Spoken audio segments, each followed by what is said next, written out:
What is the likelihood that an entirely practical person would be involved in a mystical story? 3 days ago, Adrian would have said the probability of such an event was 0. He didn't believe in wizards, sorcerers, shamans, or psychics. He considered them all charlatans. He didn't believe that a black cat brings bad luck, but he would grimace irritably when a black cat leisurely walked down the road. He didn't believe in tarot cards, palmistry, fortune-telling, or predictions. He wasn't afraid of jinxes, curses, or spells. He feared heights and poverty instead. Hence, he earned a lot, spent little, avoided mountains, and never parachuted. According to the theory of probability of random events, a mystical story could have happened to him. However, Adrian defied any theory with his life, even a brilliant one. He worked in the construction industry, buying building materials inexpensively, transporting them elsewhere, and selling them at a higher price. Among small builders, Adrian was well known, and they preferred working with him. He steadily grew in the business, considered a well-off person. Everything in the business was calculated, planned, no surprises. In life, he wished for the same, but things didn't go so smoothly here. Perhaps, the infamous theory intervened. Adrian's office was on the 3rd floor of the city's most prestigious business center. His corner office had 2 glass walls, and sometimes he felt like he was in an aquarium. The glass extended from floor to ceiling, and approaching it was frightening. He would rather be in some old house with reliable brick walls. But what wouldn't one do for prestige? Sometimes Adrian still approached the window or wall, what was it called correctly? Not too high, but scary. He had to overcome his phobia. So, Adrian ordered himself to approach the window closely 3 times a day, press his forehead against the glass, and look down. Fear would paralyze him, making him unresponsive to external stimuli. A couple of times, he was caught in this state by his employees. Rumors of the boss's inadequacy, of course, began to circulate. One of the walls faced a busy street, streams of cars, pedestrians, some oddly running across the street without reaching the crosswalk 5 meters away. How could they? This irritated Adrian immensely. He preferred standing by the other wall, facing a quiet, cozy alley with trees and flower beds. Almost no cars and few people.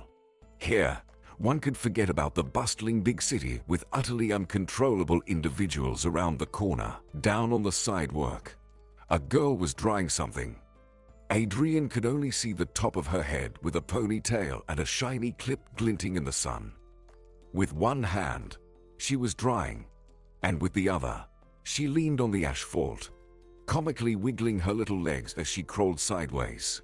She wasn't drying, she was writing something. But just as people entered the office, Adrian couldn't see what she had written. Somehow, the image of the girl stuck in his mind, and by evening, when he returned to the office, Adrian glanced out the window. On the asphalt, it was written, "Go back home." Strange. He expected to see something like Mom plus Dad and a drawn son. To whom could the little sweet girl address such a message? Adrian even came up with a little story. Dad left the family. Mom is suffering. The girl misses and cries. She came to the windows of the father's workplace and left this heartfelt plea. I wonder if he saw this note. Maybe he never goes to the window at all. The next day turned out to be just abnormal. From morning till night, there was a continuous flow of builders, suppliers, some with complaints, others with proposals. Even the office staff began to fountain with creative ideas, and all urgently. Adrian had no time for meditation, and he approached the window only in the evening when he was completely exhausted and wanted a little rest. On the asphalt, yesterday's inscription was clearly visible. Go back home. Next to it, a circle was drawn, inside of which were 2 funny dancing lizards, their tails intertwined. Adrian felt uneasy. This was a message for him. He remembered this drawing. Who was this girl? How does she know him? Why did she draw it? And where could he find her? Adrian couldn't sleep that night. For so many years, he tried to suppress memories, endured pain, eradicated all feelings and emotions, becoming rigid and straightforward, all in vain. Two dancing lizards shattered his constructed world.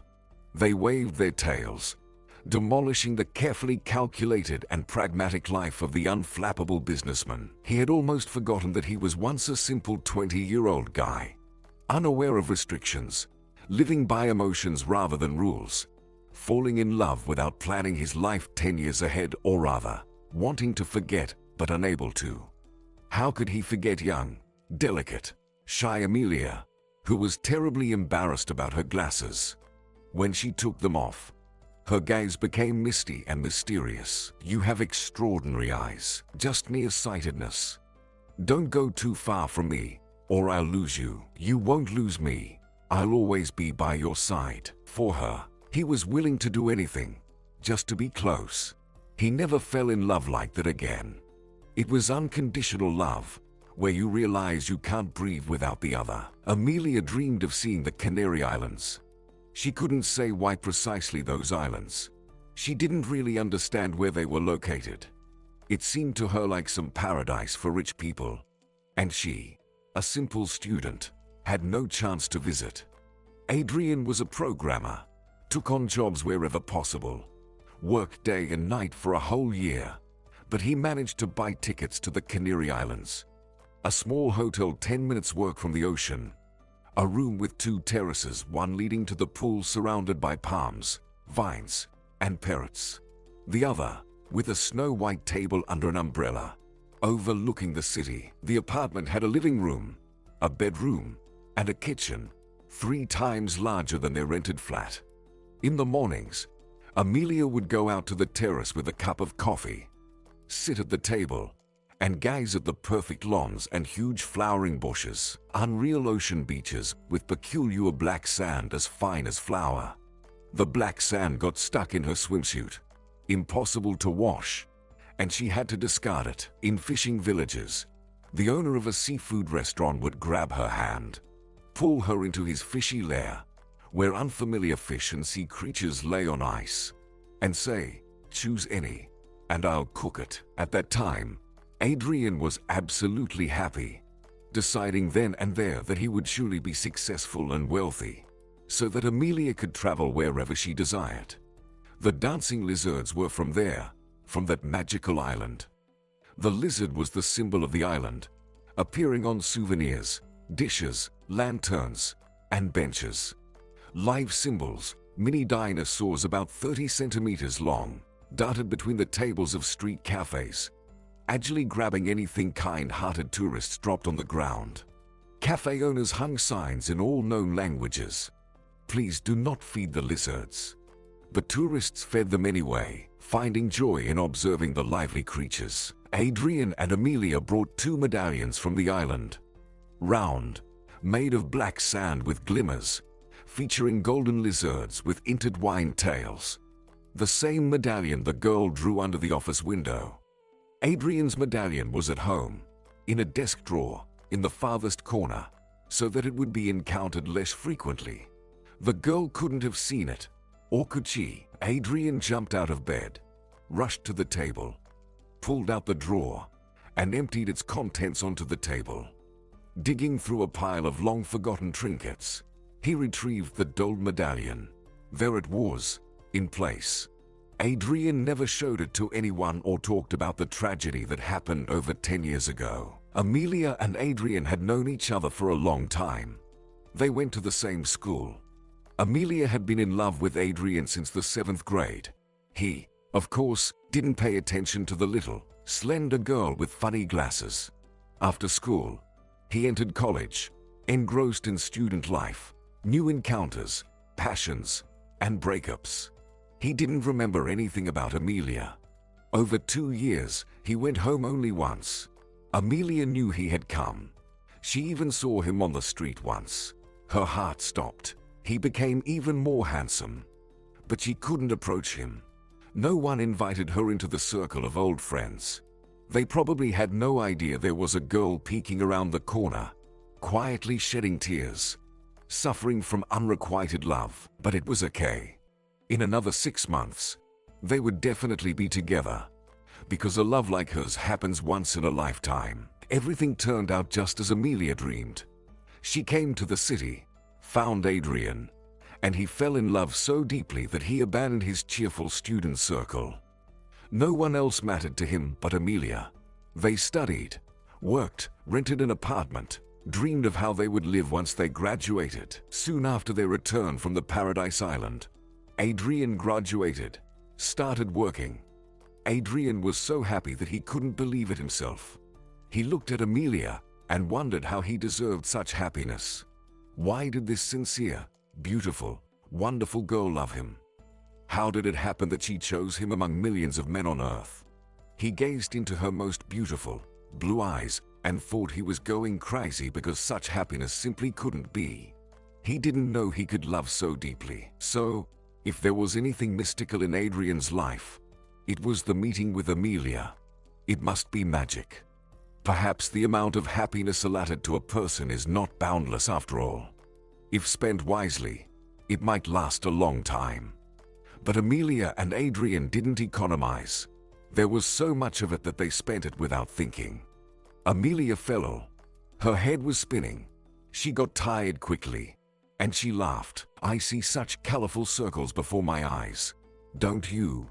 Beautiful. Tomorrow you'll go to the hospital. Oh, I don't want to sit there half a day. A week later, she fainted right at the institute and ended up in the intensive care unit of the cardiology department. The young cardiologist didn't try to reassure Adrian. He told it like it was. The heart can stop at any moment. It's a genetic condition. An operation here won't help. With such a heart, she should have died about 10 years ago. Why wasn't it detected earlier? Did you ever have an ECG in childhood? No. Because people go to cardiologists when there are symptoms. Here, everything is asymptomatic until a certain point, and then it's like a threshold crossed. Unfortunately, we can only provide some support. Curing is impossible. So, what do we do? Continue living. Don't torment yourself or her. Just live what's left. Tomorrow we're having a consultation. But I'm afraid it won't change anything. No. How could they? What kind of doctors were they? Sit and wait for her to die? No, there must be some way out. While Amelia lay in the hospital, he wrote to various clinics, foundations, all in vain. A few clinics hadn't responded yet, but Adrian already understood that the local cardiologist was right. How to live through these months, looking at Amelia and knowing she is dying, was unthinkable. Adrian's world crumbled around him, and he didn't know how not to perish under the debris. He was dying, cursing fate, crying for himself, and apparently reaching a breaking point. He decided he wouldn't live without her. What else could he do? How to look into the beloved's eyes and know that it could end at any moment. He would gladly die himself, but it wouldn't save Amelia. Pretending that everything was fine and life continued was impossible for him. All his strength went into hiding the haunted look and not screaming out of despair. Upon leaving the hospital, Amelia lived as if nothing had happened. Everything as before. The main thing was that her beloved was nearby. Adrian didn't lie. He suppressed fear, writhed in pain, hid tears, and didn't know if he could endure it. After a couple of months, things got worse. Amelia hardly left the house anymore, shortness of breath, bruises under her eyes. One day Adrian came home and saw a packed suitcase. Amelia, what's this? I'm going to my mom. I need to visit her. I'll go with you. No, Adrian, you have work. You'll come on weekends. Are you out of your mind? What work? I don't agree. I don't want to be without you. I can't. It has to be. Adrian. He drove her to her hometown. He couldn't insist on anything further. It turned out his fragile, submissive girl knew how to be tough and demanding. His attempts to stay even for a day failed. Seeing him off, Amelia looked at him with such misty, otherworldly eyes, as if she were not looking at Adrian but somewhere deep within herself. She bid farewell. "I'll come on weekends. Yes, I'll be waiting. Adrian, I love you very much." He left, and Amelia couldn't wait. 3 days later, Barbara, Amelia's crying mother, called, and Adrian rushed back but didn't make it. The happiness ended. Love died, and there was nothing left in Adrian's life. All the good things that could happen had already occurred. There was nothing more to wait for. He forbade himself to think about Amelia. At first, it was difficult. Then he got used to it. His life thereafter was calculated, measured. No feelings, just reason. No love, minimal emotions. Moving into his own apartment, Adrian took only the locket with the golden lizards in memory of Amelia and headed away, so as not to see it. The business expanded. New friends appeared. But Adrian didn't tell anyone this story, and he certainly didn't show the locket. So, where did this image under the window come from? Who is this girl? Where could she have seen it? The past shouldn't be disturbed. Adrian regretted not seeing how the girl drew the lizards. He could have learned from her what it all meant. In the morning, arriving at work, Adrian approached the drawing on the asphalt. It was exactly the same locket. He hadn't imagined it. And the inscription, "Come back home," hadn't disappeared. But where to go back? He had just left home. Or was it about his old mom's house? You can think anything, but from any angle, it seemed absurd. "Adrian, can you hear me?" The head of the purchasing department looked at the boss with surprise. He laid out all the documents in front of him, spending 10 minutes explaining that in San Diego, they were loading the wrong configuration they had ordered.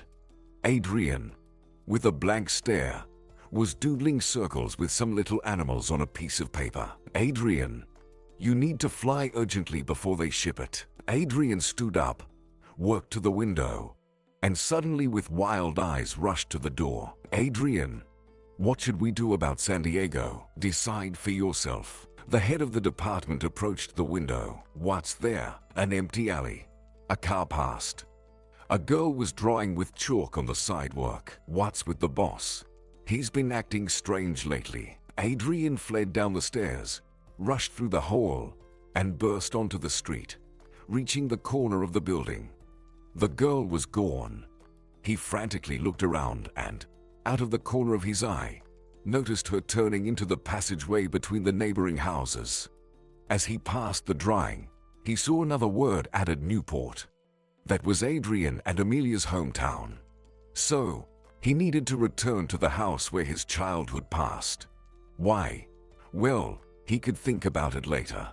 Right now, the crucial thing was not to lose the girl and find out everything. The girl walked along the street, turned into alleys, passed through courtyards. She was heading to such an area. Passing under an arch, she disappeared behind one of the doors leading to a small courtyard. Adrian followed her. Thick brick walls, a long corridor, and several doors. No windows. The dim light was dispelling the darkness, emanating from a dim light bulb hanging from the ceiling. Adrian wondered, what should he do next? Knock on all the doors in a row. He listened. Maybe some voices or sounds. Nothing. Deafening silence. A strange place, no sounds, no smells. Absolutely empty walls. Nothing stood or hung. Adrian quietly worked down the corridor, listening. But besides his own cautious steps, he heard nothing. Many doors, but no people. Like some kind of crypt. Goosebumps on his skin. It was strange how he ended up here from the street. Like an underground place. He knocked on one of the doors. Silence. He pulled the door. It opened. Behind it was a brick wall. Perhaps there was no way out from here at all. No. He turned around and ran towards the exit. It seemed like he would open the door, and there would be another wall.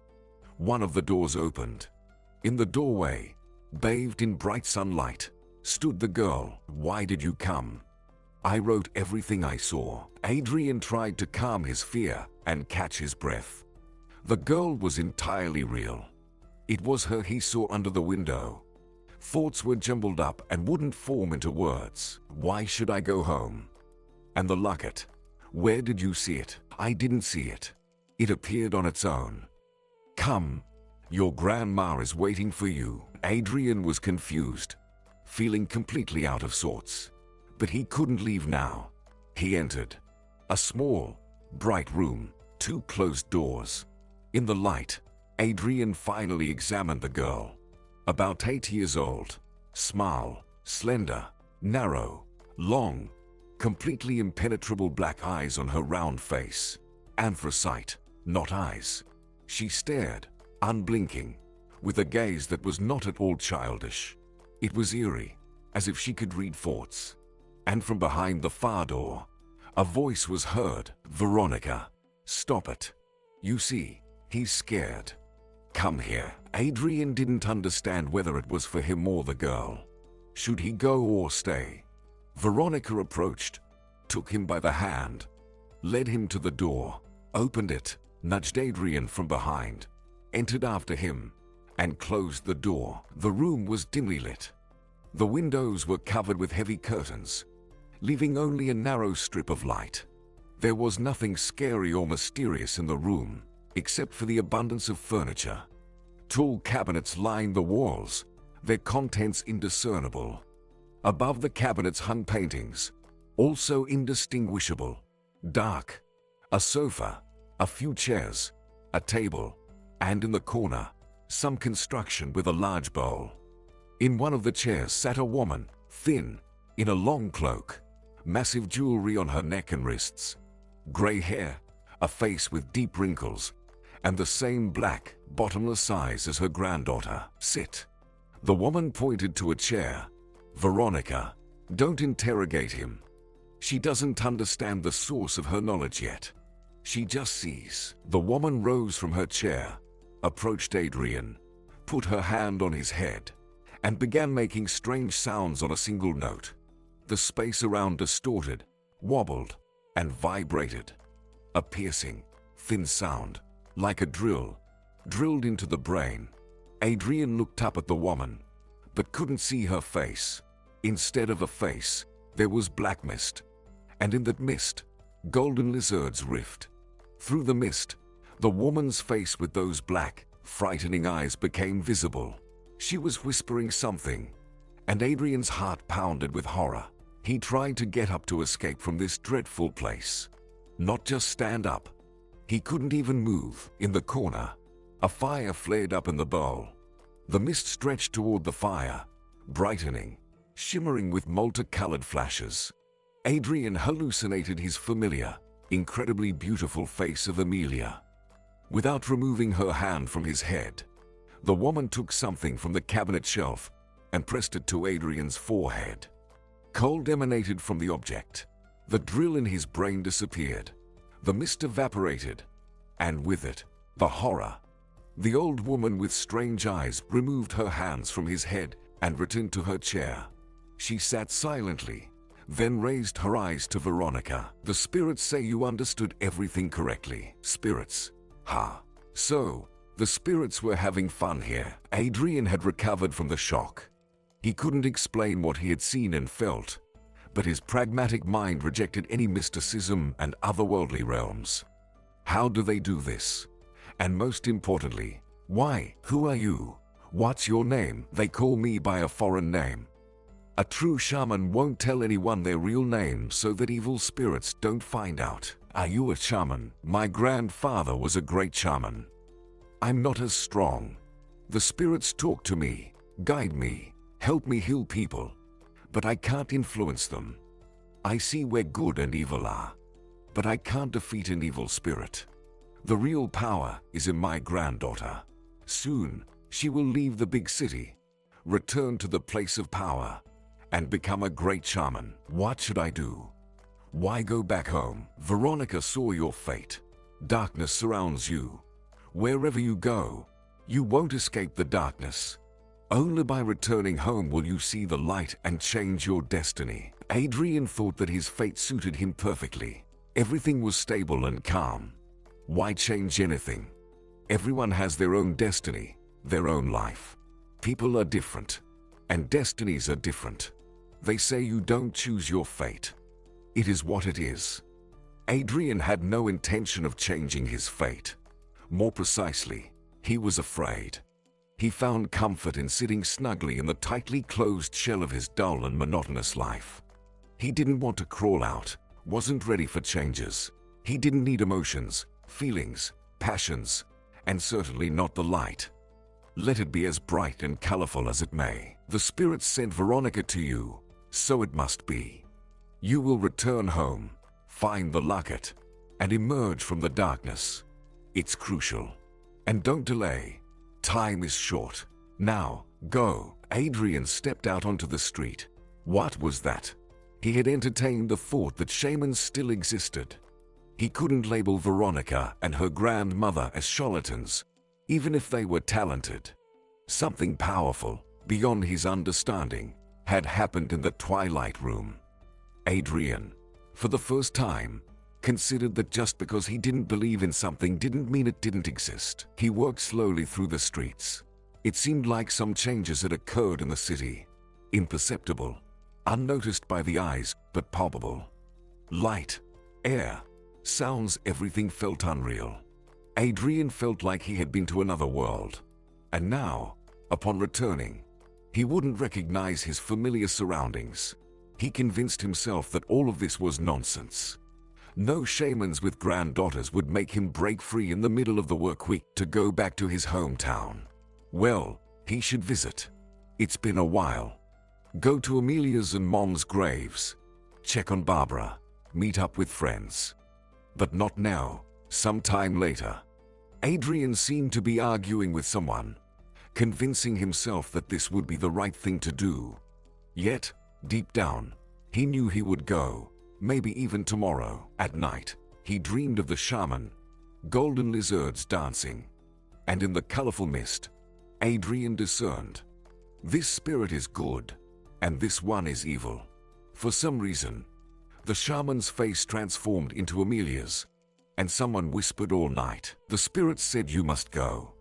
When you see the light, you'll change your fate. Veronica will help. She's great. Don't argue with the spirits. Adrian was heading to Newport, wondering what was pulling him there.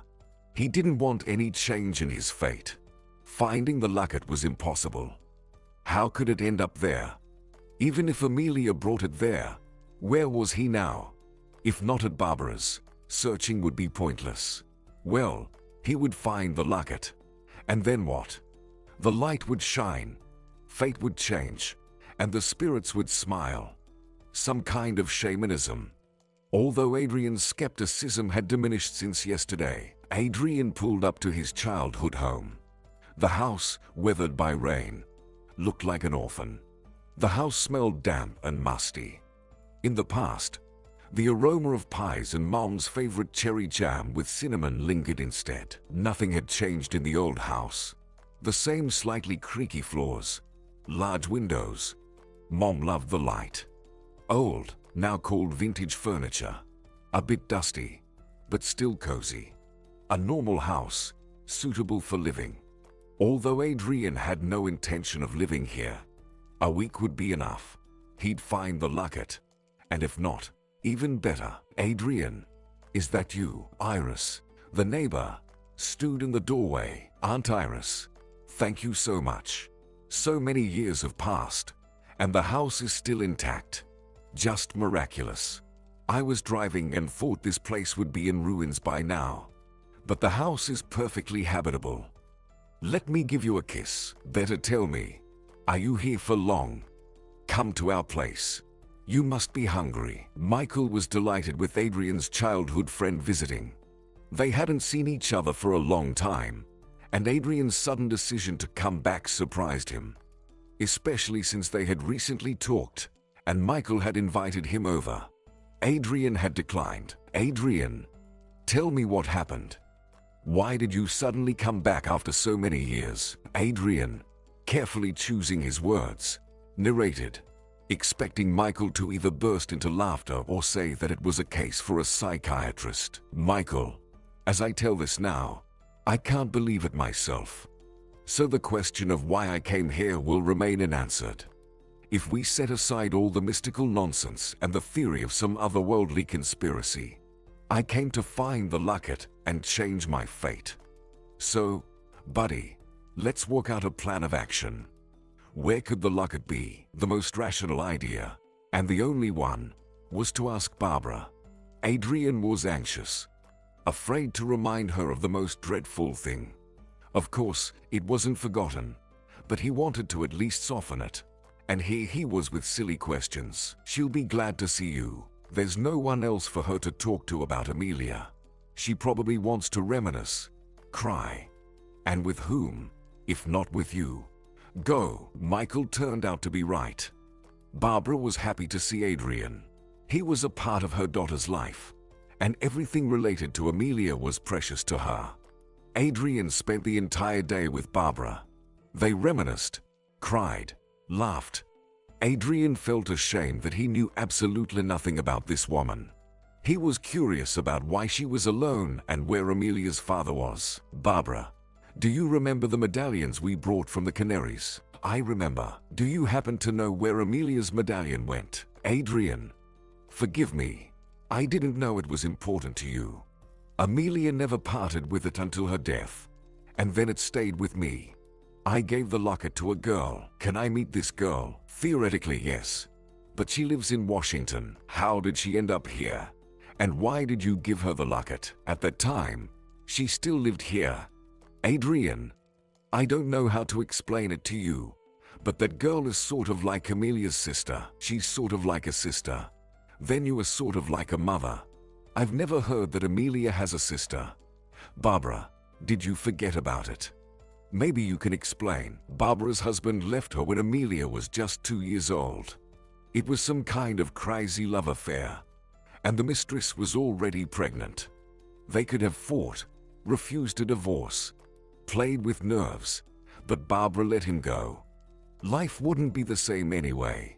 She cried, suffered, and continued to live. She had Amelia. The former husband had another daughter, and guess what? He named her Amelia 3 times. The man had a serious lack of imagination. Later, he got another mistress, left the family again, left town, and none of the women knew where he disappeared. Both girls grew up without him, unaware of each other's existence. After Amelia's death, Barbara's life ended. She didn't eat, didn't drink, contemplating how to exit life quickly and painlessly. One day, there was a knock on the door. Barbara, as usual, didn't react. How long could this go on? Couldn't she be left in peace? Barbara, please open. You don't know me. I am your ex-husband's daughter. Mom just told me that I had a sister. Please let me in. I want to know something about her. Barbara had no intention of talking to anyone about her daughter, especially some girl she didn't know. But the girl didn't leave. Barbara stood up and went to the door to explain that she shouldn't come here. It was difficult to work. Her legs wouldn't cooperate. Her head was spinning.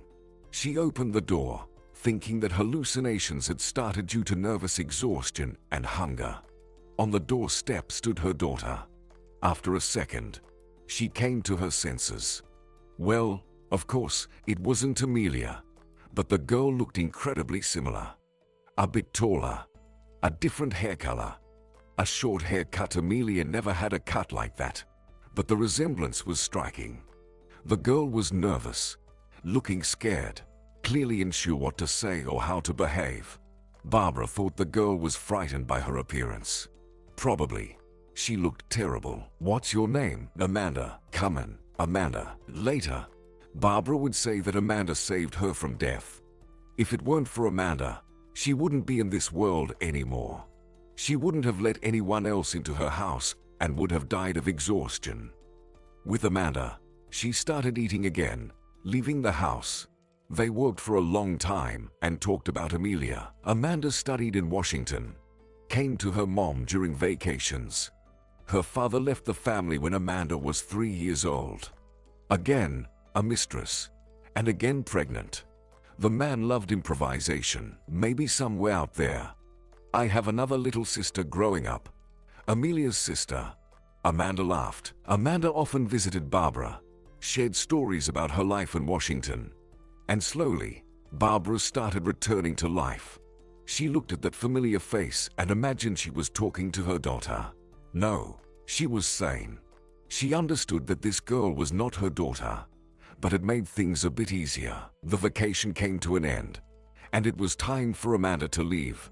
Barbara then gave her Amelia's locket as a memento of the sister she never had the chance to know.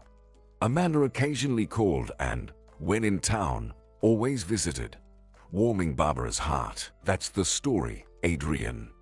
Amanda got married and lives in Washington. Barbara, do you have her phone number?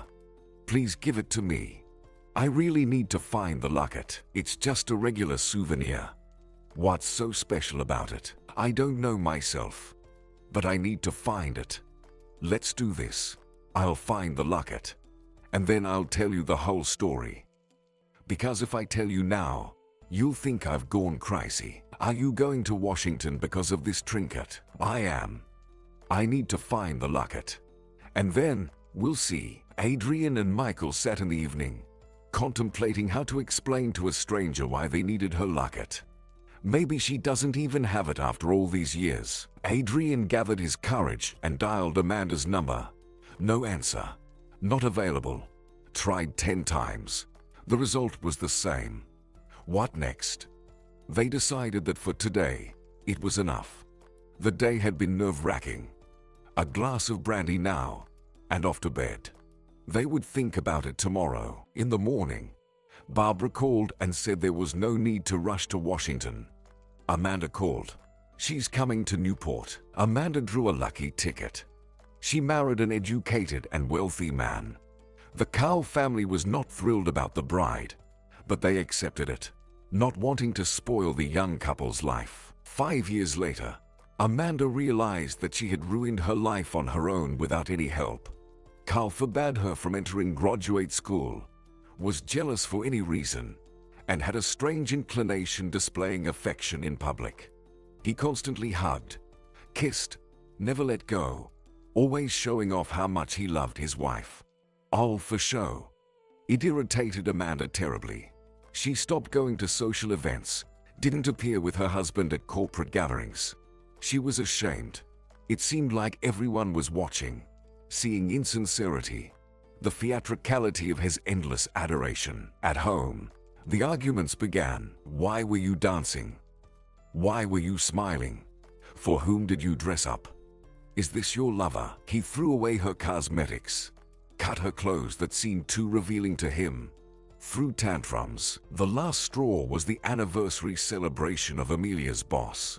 She invited the entire department to a restaurant, and everyone was supposed to bring their spouses. During the celebration, Cowell created a scandal. First, he whispered to Amanda that she was dressed inappropriately, and everyone was staring at her. When she, angry, went to dance just to spite him, he jumped up, pushed everyone aside, grabbed Amanda by the hand, and dragged her into the hall, pressed her against the wall and shouted at the top of his lungs that he wouldn't allow her to make a fool of him, wouldn't tolerate her behavior anymore. Colleagues intervened, trying to smooth things over. Amanda felt ashamed and offended. Cowell was disgusting. That was it. The patience had run out. When Amanda mentioned divorce, Cowell yelled, "Who do you think you are divorcing? Remember what you were like, how I picked you up, what you said, how you dressed. I made you, and now you've decided you are so good that you can do without me. What do you lack? An apartment, money, clothes. You want to go back to being a pauper, like in your youth? Well, go ahead. You won't get anything from me. Live as you like. You won't find a job, and I'll take care of that. Let your lovers support you now." When Amanda decided to leave and filed for divorce, her mom, who had married Uncle Clinton 7 years ago, was initially disappointed. Uncle Clinton didn't raise Amanda, but their relationship was warm. Amanda was grateful to Uncle Clinton for making her mom finally happy. However, Amanda's return didn't bring joy to her mom this time. How can this be? My girl, maybe you've just imagined it all. Carl loves you. That's why he's jealous. You should have endured a bit, and everything would have worked out. Who would have thought? He seemed so decent, reliable. Amanda, what now? Are you going back to Washington? I don't want to go to the capital. I'll stay here for now, and then I'll think about it. Uncle Clinton, will you hire me? I didn't go to graduate school. No titles. But doesn't the factory need a good biochemist? And I'm good. With a red diploma and lots of experience. I'll hire you, but with a probationary period. And where will you live? With us, Mom. Don't be offended, but I'll stay with Grandma. Amanda's grandmother was a legendary figure. She worked as a midwife in the maternity ward for over 40 years. The profession made her disciplined, tough, uncompromising. But for Amanda, she was a kind and beloved grandmother. Since childhood, if Amanda did something wrong, her grandmother always stood up for her. She never allowed the thought that her granddaughter could be at fault. Amanda might hide something from her mom, but never from her grandmother. Even now, she didn't start lamenting like her mom. Why are you alone? Carl is good. You should endure. If Amanda left Carl, then it was necessary. Living together further made no sense. She just asked, do you not love him at all? Granny, can you love someone entirely, or not at all? Either you love or you don't. I did a dirty deed, got married without love, and paid for it. Listen to advice. Marry for a good match. A young, well-off guy. Ruined my life and his. Actually, a decent person who was not to blame for anything. And he behaved rudely because he knew I didn't love him. Oh, Granny, you know me. I'm not too patient. Grandma, I'll go to Valerie. That's the right thing to do. She kicked out another man. There'll be something to talk about. Valerie was Amanda's closest friends in school. Valerie's parents were creative souls, distinguished puppet theater actors. They took a long time to choose a name for their daughter, wanting something unusual and solemn, and settled on Valerie. Amanda and Valerie first met when they were 13. Valerie's parents moved to Newport, and since then, the girls attended the same school, were in the same class, and sat at the same desk. They were completely different. Amanda was serious and calm, with a penchant for chemistry and physics, while Valerie was temperamental, couldn't sit still, and adored music and dance. They sang together in the school ensemble, went to exhibitions and concerts. No school event was complete without their participation. Valerie was exceptionally beautiful, so stunning that even the most ardent classmates, usually prone to jealousy, admitted it. Tall, slender, with black locks, and her eyes were extraordinary, changing color from gray to dark blue. Valerie loved to dance, practiced Latin American dances, dreamed of entering a choreographic school, and making dancing her life's work. She knew her own worth. She often heard the envious expression, "Life is easy for the beautiful," but didn't believe that beauty was a ticket to a happy life. In Washington, Amanda and Valerie went together as well. Valerie joined the Department of Variety Dance. Everything unfolded as she had dreamed. Students formed a small group, choreographed several dances, and started performing at events, restaurants, corporate parties, and weddings. They had plenty of work, well paid, and soon Valerie moved from the dormitory to a rented apartment. Occasionally, Amanda, tired of dorm life, would visit Valerie to spend a couple of days in quiet. Staying longer wasn't an option. Valerie constantly flowed from one intense romance to another. Although, when Amanda visited, Valerie promptly kicked out her latest fiancé. "Amanda, come in, darling. Please run to the store. Buy us something delicious. And you are not staying the night today." And another handsome guy with an Apollo-like figure would be ousted behind the door. "Valerie, who's this?" "Oh, just an acquaintance dropping by for tea. I remember not long ago you complained that your last visitor for tea ended up being kicked out by you 2 months later. I can't live alone. I need admiration 24/7. After graduation, Valerie was invited to work in a variety dance theater. It was a dream job with interesting productions, experimental performances, rehearsals, and run-throughs. There was a lot of work, especially challenging during tours. But Valerie was happy. She loved this life. She married a young, promising businessman, and Amanda had never seen such a beautiful bride. Valerie was radiant, beaming with happiness, and her groom couldn't take his eyes off her. She moved into her husband Doran's apartment, which was dramatically different from her rented one. Valerie continued to dance, while Darren expanded his business and adored his beautiful wife. The cloudless life lasted for 2 years. Then business problems began. Darren took a risk and miscalculated, losing half of his business. No, he didn't go bankrupt, but the standard of living he was accustomed to became impossible. Valerie took it quite easily. No worries. We'll earn more. But for Darren, it was a blow. He fell into a terrible apathy. Things kept getting worse. Valerie tried to reassure, cried, pleaded with her husband to pull himself together. All in vain.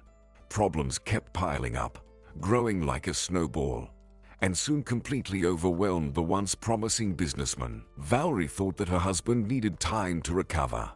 He was strong and smart. He would fix everything.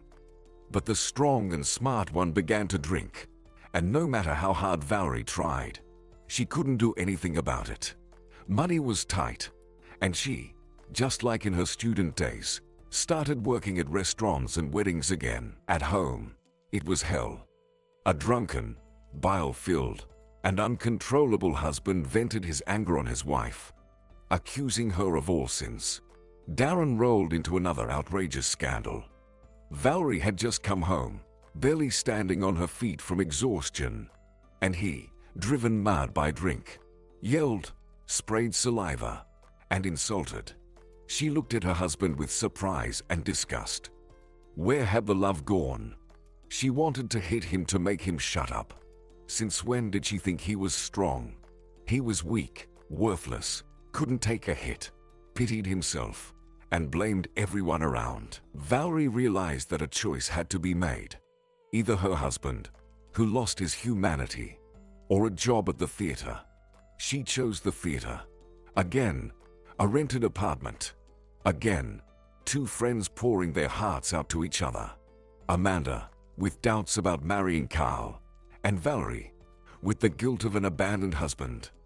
When Amanda asked for advice, Valerie sincerely outlined all the advantages of marrying Carl. Carl loves Amanda, wealthy, promising. It briefly crossed her mind that she also had such a husband. And how did that end? But that was her story. Amanda would be fine. Valerie always had plenty of suitors. In her theatrical circle, she didn't take appearances seriously. On the contrary, they were just like her. Stressed horses, with no money, no apartments, no prospects.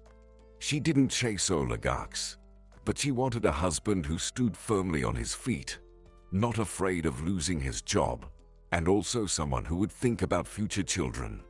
And Valerie wanted children, not right now, but in the near future. Valerie found a very worthy specimen. Intelligent, pleasant, not a poor 40-year-old man. Exactly what she needed. He courted her beautifully, gave flowers and gifts, took her to expensive resorts, looked at her with adoration. Valerie decided that when he proposed, she would agree. Reliable. After the performance, he picked Valerie up from the theater and took her to a restaurant for dinner. He looked at the tired Valerie with sympathy. Valerie, quit this job already.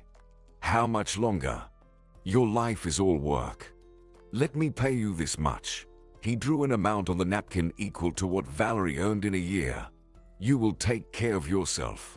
It will be enough for everything. And for me too. Now that's an offer. I'll think about it. Are you offended? Why would I be? Very lucrative offer. Luck has finally smiled on me. Not everyone is so lucky. Still offended. A truly intelligent and attentive manual, a marvel. Not just a manual. Valerie, let's go somewhere for the weekend. Where do you want to go? No. I don't want to shake in an airplane and spend half a day in airports. What's the deal with men? If they can't earn, they fall apart and start drinking, torment their family, blame the whole world, and do nothing to fix their lives. If they're successful and rich, they stop feeling and loving, blindly believe in the power of money, thinking it will shield them from loneliness. Young artists came to the theater. Valerie understood that she would dance for another 2 years, and then she needed to look for a job as a choreographer. It turned out not to be a problem. Student and children's dance studios always need choreographers. But she didn't aspire to the big theater. She vowed not to get involved with her colleagues. But here came resentment, worry about the future, and here's what happened. Franklin was a talented artist, a handsome man, tender and passionate. They started a relationship. When Valerie realized she was pregnant, she was scared. They married and waited for the child to arrive. However, they waited in their own way. Valerie stayed home, and Franklin continued his vibrant artistic life: rehearsals, performances, tours. Valerie helped, but he wasn't home for weeks, sometimes months.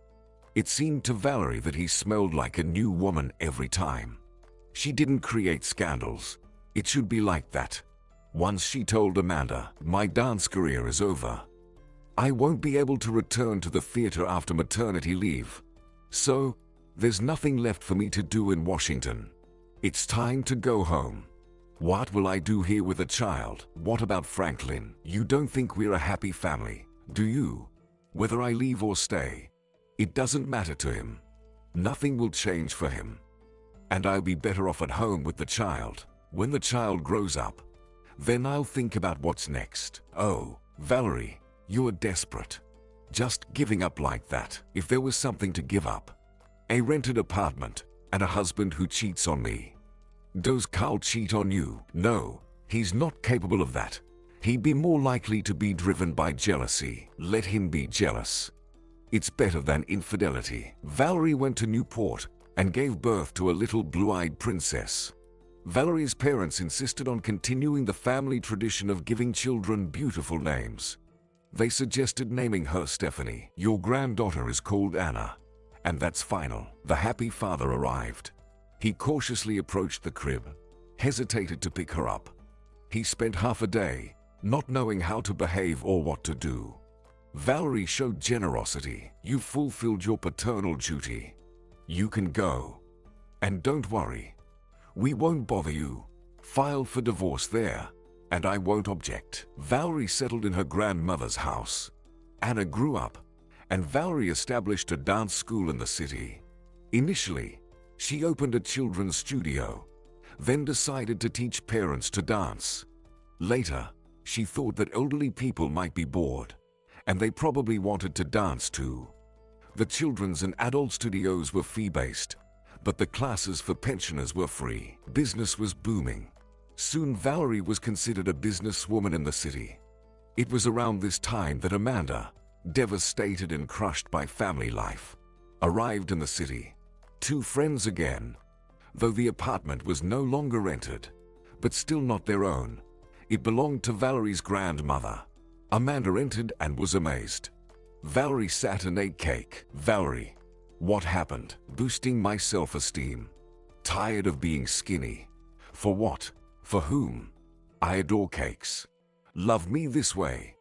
Beautiful, slim, and dancing, everyone loved me. I kicked out another manual. They say he's good, but he's boring. I don't even want to talk about it." "Valerie, why do you and I, beauties and smart girls, end up with useless guys? I've had only one, and you already have a collection. Is there something wrong with us?" "Calm down. Don't get nervous. You and I are the epitome of normalcy. Men are cowardly now. They're afraid of beautiful girls. They fear love, fear responsibility. What if children are born? You know, I'm an optimist. There are still good men out there. We will be happy for sure." "Well, yes. Let's believe in supernatural forces and wizards. Otherwise, we won't find normal men. Let's sit. Wait. Maybe someone will cast a spell. Will you give me a piece of cake? Or will you eat it all yourself? Amanda's phone rang. It was Barbara. Amanda, are you in town already? Yes, Barbara. I'll come to you tomorrow. What time will you come? Are you busy? I'll come whenever you say. Well, what can I be busy with? What do I have to do? I just need to know when you're coming. I want to introduce you to a young manual. Barbara, don't introduce me to anyone. I don't need anyone. Amanda, I'm begging you. He needs to meet you. He specially came to town for this. He'll tell you everything himself. There's some strange story. Come around 3 p.m. Amanda could hear that Barbara was worried. It was essential for her that Amanda came and met this young man. He meant something to her. Well, if Barbara wanted it so much, then Amanda would go and meet him. Besides, Amanda was intrigued. Some mysteries, strange stories, a completely unfamiliar person who needed her so much, who was ready to look for her anywhere. It became a bit unsettling but curious. Amanda couldn't sleep at night. The conversation with Barbara kept replaying in her mind. It seemed like a new chapter was beginning in her life, full of adventures. Amanda had fantasized about a myriad of reasons why the mysterious stranger was looking for her. The most pleasant, of course, was to think that, once upon a time, she had captivated him with her unearthly beauty, and now he couldn't live without her. Nonsense, of course, but one could dream. Perhaps he was a notary looking for her to inform her of an inheritance. Not bad, but unlikely. She only had her mother as a relative. Well, there might be a father somewhere, but she doubted she'd inherit anything from him. Maybe he was a private detective hired by Carl. Well, that was complete nonsense. Firstly, why? Secondly, Carl knew better than anyone that she wasn't in Washington. There were a few more versions, but they were even worse. Amanda fell asleep, not thinking it through. She had wound herself up so much that she could barely wait for 3 o'clock. She prepared meticulously. If she were just going to visit Barbara, she wouldn't dress up so much and would do without makeup. But here, she absolutely had to make an impression. Why? On whom? It was unclear on whom and unknown why. But she had to. Barbara was waiting at the door and clearly wanted to say something to Amanda alone. At the sight of Amanda, tears welled up, but she held back, hugged tightly, kissed, and said, "The young man I told you about is Amelia's husband." They weren't officially married, but Amelia considered Adrian her husband. They lived together and loved each other very much. After her death, he stopped smiling, stopped being happy, and now he came all excited, as if he came to life. Some goal appeared. What does that have to do with me? Come, you'll sit down, talk. He'll explain everything himself. He didn't tell me anything. Adrian was nervous. He saw Barbara talking at the door with a girl. Now he had to explain why he needed someone else's locket. The door opened. Barbara came in, followed by Amanda. Adrian's mind was all mixed up. Amelia, well, you could say so. Although it's a bit familiar for a first meeting. Actually, I'm Amanda. Adrian. Barbara intervened. I told you that Amelia has a sister. This is our Amanda. Adrian looked at her with amazement and even fear, as if she were a ghost. He remembered about the sister, but didn't expect such a resemblance. Somewhere in his brain, something clicked. That's why I'm here. It's not about the locket. He was sent here for this girl. Find the locket, change fate. Spirits and shamans are right. Now his fate will change. He doesn't know anything about Amanda yet, but it doesn't matter anymore. However it turns out, there will be no more old life. Maybe not to ask about the locket. What does he need it for now? Although no, the spirits commanded to find it. Oh my God. Am I seriously contemplating what the spirits want or don't want? Adrian stood with a frozen gaze. Amanda wanted to laugh, Barbara realized that she would have to salvage the situation. Let's sit down. Have some tea. Adrian, do you hear me? Sorry I didn't warn you that they are so alike. I didn't think you'd be so stunned. Tell us, Amanda, why do you need the locket? Amanda, do you remember the locket with lizards? Of course, it's a memory of Amelia. Where is it? Listen, I think you really aren't yourself. Why do you need my locket? Adrian took the locket out of his pocket. This one. Where did you get it? This is my locket. You should have the same one. I really need to look at it. It's important. You're really strange. Well, if you need it so much, come to my place. It's somewhere in my things. I haven't unpacked my bags yet. And can you explain why you need it? I'm afraid if I start explaining, you'll decide that I'm not just strange but crazy. I have a friend, Michael. I told him, and I was waiting for him to run to a psychiatrist. So, he convinced me that I'm not insane, that these things happen. You'll show me the locket, and then I'll call Michael, and he'll tell you everything. What happened is so unreal that I doubt my mental abilities, and Michael will explain that I'm normal. He'll make it work. All right.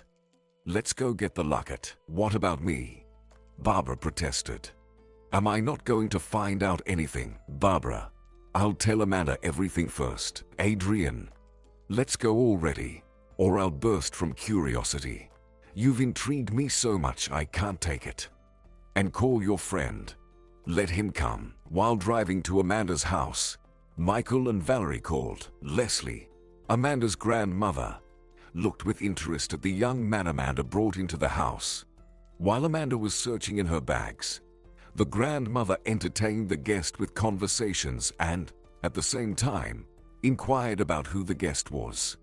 Her granddaughter had recently escaped from a difficult relationship, and she didn't want her to get into trouble again. Leslie liked Adrian. Serious, educated, with a good profession, though a bit nervous. It was too early to draw conclusions, but he seemed like a decent guy. She needed to keep an eye on him. Adrian's phone rang. Excuse me.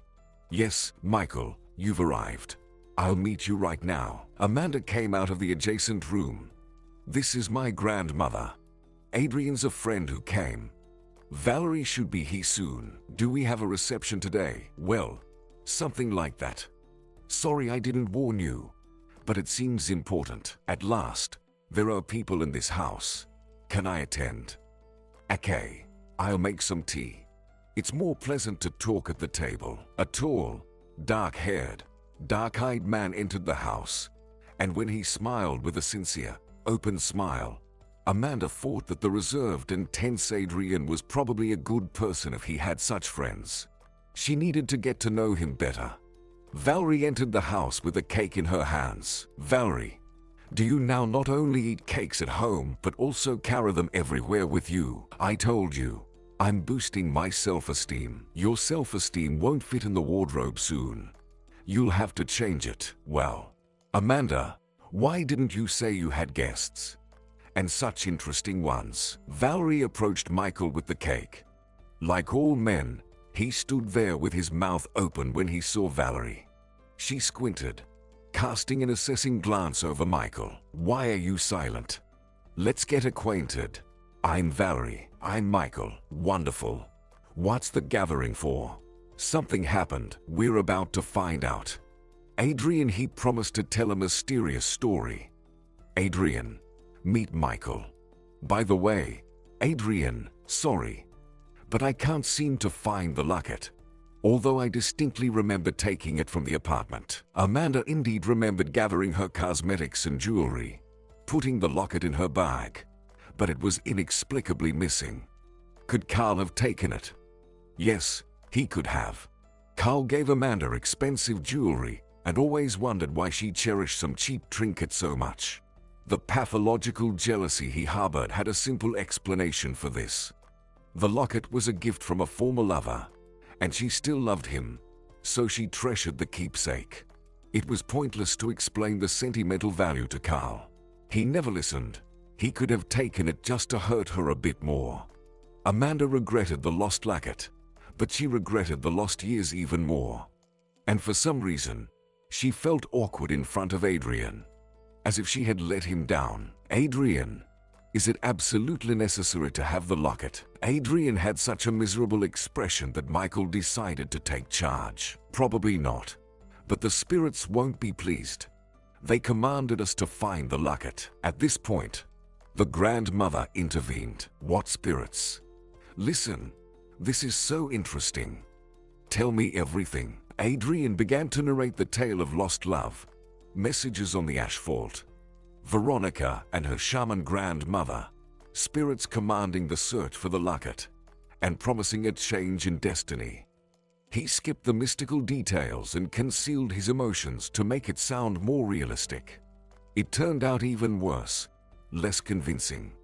A grown man went after a girl, encountered an old lady who spun some tale, and he impulsively set out to find a locket. Adrian, tell them like you told me about the multicolored mist, dancing lizards, voices, about what you saw and felt. Then Adrian seemed to let himself go, deciding to face whatever might come.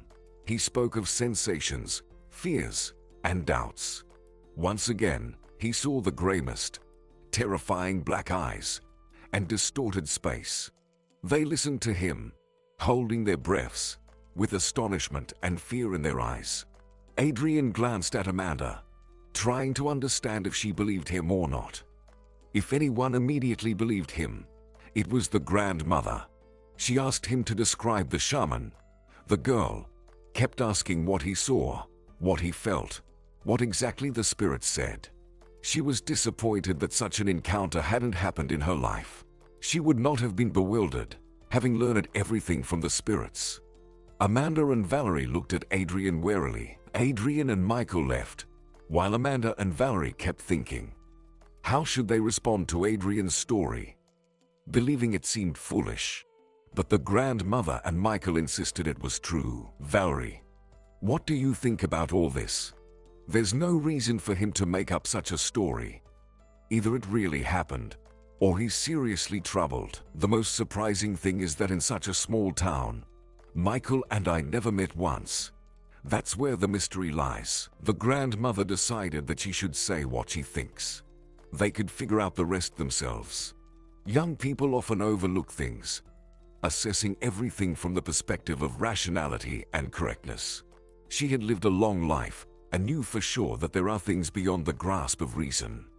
What to call it depends on one's faith. Some believe in God, some in parallel worlds, some in supernatural forces.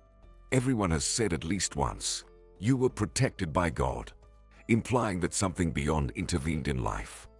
The grandmother believed that all premonitions, things, and dreams are hints from these unknown forces.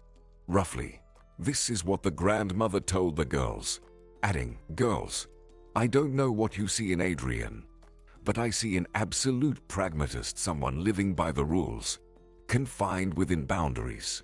Such a person, far from believing in mysticism, love, and joy, forbids himself from loving and rejoicing. Do you think a person like that would impulsively start looking for some locket? It should have deeply moved him. Otherwise, he wouldn't have budged. Did he believe in the possibility of happiness? It might sound harsh, but he wants to rid himself of his painful love for Amelia. He's tired of her and of himself. He's tired of being a robot. He wants to live. And those forces, in his case, the spirits, decided to help him. He believed, and he believed immediately. So he rushed here. Do you think he doesn't understand how it looks from the outside? I have no doubt that everything happened as he described. You may believe it or not, but you must help him." How did the grandmother manage to see and understand everything so clearly? And how did she neatly organize everything into categories? She was right. One could believe it or not, but help was needed. The only question was how. Adrian didn't understand what to do next. He was tired. Too many shocks and emotions in the last few days. A whirlwind had invaded his measured life, uprooted him, and was now tossing him around. Veronica with her grandmother talking to spirits wasn't enough for him. Now Amanda, unbelievably similar to Amelia, was in the mix. Adrian cursed himself with the last words. How could he believe in all this devilry? He was a normal, sane person, searching for a completely unnecessary locket just because the spirits ordered it. Adrian, it's Aunt Iris. The neighbor entered and flicked on the light. Why are you sitting in the dark? I brought you something to eat. You're probably hungry. And why are you looking so gloomy? Did something happen, Aunt Iris? Do you believe in fate? If people were told at birth, here's your destiny, then you can choose to believe it or not. But we don't know our own destinies. Someone says, I dramatically changed my fate. But how do you know you changed it? Maybe it was written that way. Do you believe in shamans and sorcerers? Oh, absolutely. In my youth, a witch once told me that I would plan 3 weddings but only marry the 4th time. And that's exactly what happened. Although, you know, if the witch hadn't said that, maybe I would have married the first time. I always found a reason to cancel the wedding. I waited for the 4th one. Aunt Iris laughed. But why are you bringing up sorcerers? I see all sorts of things. Adrian, let me send Grandpa over tomorrow. He'll replace the glass. You've been living with plywood for too long. Okay, I'll go now. And you enjoy the pies while they're still hot. Adrian contemplated whether to leave or stay. He already understood that he would stay. He couldn't detach himself from Amanda now. At night, he dreamed of Amelia. Or maybe Amanda. So dear, close, tender. Veronica's face with impenetrable eyes floated up. The mist lingered, and Adrian expected to see the shamaness any moment. But she wasn't there. Lizards were swimming around. Not golden ones from the locket, but real ones from a paradise island. Veronica waved invitingly. Was she calling him? The lizards rustled strangely and even made soft chewing sounds, probably eating something. Adrian woke up. He opened his eyes. It was dark, and the lizards were chewing. Well, communicating with the spirits didn't go unnoticed. After all, he had gone mad. The darkness near the window shifted somehow, and he realized someone was standing at the table. Not just standing, but devouring his food. A robber. He came to rob and decided to snack. Adrian jumped off the couch. The intruder darted into the distant room. Adrian managed to grab him by his clothes. He twisted, and in Adrian's hands remained some piece of fabric, while the robber dashed to the window. The robber tried to climb out but got caught on a nail and got stuck. Adrian pulled him off the windowsill, grabbed him by the collar, and dragged him into another room. The uninvited guest was of small stature and physically weaker. He resisted, but Adrian dragged him to the couch and flicked the light switch. On the couch, huddled, sat a teenager about 13 years old. Unkempt, dirty, with a bruise under his eye and a broken nose. Why did you climb in here? What did you want to steal? Uncle, let me go. I didn't steal anything. I didn't know someone was in the house. It looked empty. I just wanted to sleep in the warmth. Nowhere to sleep. Nowhere. Well, that can't be. Who hit you? Your parents. I'm from the orphanage. What's your name? I'm Jack. Uncle, let me go. Hungry. Although, why am I asking? Listen, Jack, you're going to the bathroom now. Wash up, and I'll prepare something to eat. We'll figure out what to do in the morning. You won't turn me into the police. No, I won't. Jack went to the bathroom, while Adrian headed to the kitchen. He wondered if Jack would run away or not. What to feed him with? Found a pack of pasta in the cupboard. It would do. Jack shuffled into the kitchen and sat on a chair. He stared at the pot boiling pasta, swallowing saliva. They sat down to have breakfast. In the morning, Michael came, seemingly to discuss the plan of action. Still, he was more interested in when Adrian and Amanda would meet, and if Valerie could join. He seemed quite smitten with her. They were having coffee when Jack entered the kitchen. "Uncle Adrian, is there anything to eat?" "Adrian? Who's this?" Adrian explained where this boy came from. "Most likely, he ran away from the orphanage. Probably. We should return him there." "I don't know, Michael. I feel sorry for him. Hungry, beaten. While I'm here, let him stay with me. We'll see about it later." They aren't really looking for him, and I figured out he's been here for several days already. We're going to the mall now. He needs clothes, and we have to buy groceries. He eats non-stop. Call Amanda. Invite them with Valerie to a cafe or cinema. While you are picking out clothes for him, I'll buy tickets. Feels a bit awkward. Why awkward? You have no one else to talk to in this town except me. So, either you sit at home and don't think about yourself, or think about me. Have you seen that goddess? I can't sleep, wait. It's like I'm stuck. If I could do it myself, I would. Call her. Adrian wanted to see Amanda himself, but he hesitated. It's unclear what she thinks of him. Maybe they consider him crazy. And here's a reason. He's not inviting her on a date, but spending time together in a group. Lord, he's really gone wild. Afraid to invite a woman on a date. Looking for an excuse. Adrian called, and Amanda agreed, promising to bring Valerie along. But she warned that her daughter would be with her. Michael declared, "Then we'll watch a fairy tale." Buying clothes for a teenager turned out to be a nerve-wracking task. Adrian chose what seemed fashionable to him. Jack grimaced, "Yuck, that's rubbish," and dragged along some unimaginable items. Adrian sometimes didn't understand what was going on at all. In the end, Jack's outfit was a bit too much, but the boy was glowing with happiness. Well, let him dress like a parrot. The shopping center was full of cafes, and Jack peered into each one with hungry eyes but didn't ask for anything. Does he want to eat again? Either it's a growing body, or he's so starved that he can't stop. "Jack, my friends will arrive soon, and we'll go somewhere to grab a bite. Can you hold on?" Seeing Amanda, Adrian flinched again. Why does she resemble Amelia so much? Goosebumps. Little Anna nestled comfortably on Michael's broad shoulders, and Valerie held him by the arm. Michael beamed. 2 hours into the movie. What should we do? Maybe go to the park. Jack's face lengthened. What park? Will they not feed us there? Adrian laughed. The boy's face became so miserable. I suggest going to a cafe. I have a hungry child. As far as I've noticed, he's always hungry, Michael said, whispering. Who dressed him up like that? He dressed himself.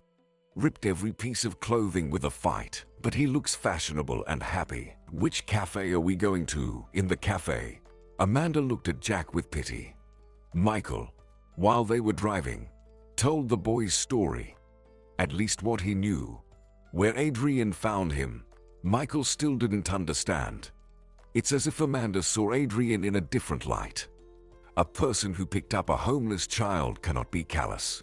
Grandma was right. He was tired of living without love and came here to change his fate. It seems like the changes have already begun. Jack categorically refused to go to the movies. Walking through the park after the cinema, Anna squealed with round eyes of delight on the carousels. Valerie openly flirted with Michael, and Adrian, holding Amanda's hand, looked at her, inhaling the scent of her hair. It seemed to him that this was the light the shaman spoke of. He was slightly worried that Jack hadn't shown up, fearing he might get into trouble again. Anna, tired from the rides, fell asleep right in Michael's arms. It's time to go home. It's already late. Michael drove Valerie with her daughter. Amanda and Adrian decided to take a little walk. Adrian, tell me, how did you and Amelia get those medallions? Adrian talked about Amelia, about their short-lived love, about the trip to the magical island, about despair. He spoke about it for the first time. His own revelations seemed strange to him. He had hidden memories for so many years, and now it seemed like a dam had burst. He talked and talked, suddenly pouring out his soul to a basically unfamiliar person, as if confessing. Amanda, Forgive me. I shouldn't have dumped all of this on you.